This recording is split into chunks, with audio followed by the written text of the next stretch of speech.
বৃন্দাবনের বসন্তের বাতাস লেগেছে। সবাই যখন আবির খেলায় মত্ত, রাধা তখন চুপ করে একপাশে বসে। তার গায়ে কোনো রং নেই। তার এই নীরবতাই বলে দিচ্ছে সে রেগে আছে। কৃষ্ণ যখন এই দৃশ্য দেখতে পান, তিনি তক্ষুনি বুঝতে পারেন যে রাধার মন ভালো নেই। তিনি রাধার সামনে গিয়ে বসলেন। তার হাতে একটি সুন্দর লাল রঙের পাত্র রাখা, যাতে একটু লাল আবির ছিল। কৃষ্ণ আস্তে করে পাত্রটা থেকে একটু আবির নিলেন।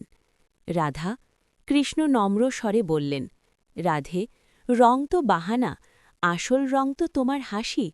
তারপর তিনি নিজের গালে একটু আবির মেখে রাধার সামনে বসে পড়লেন।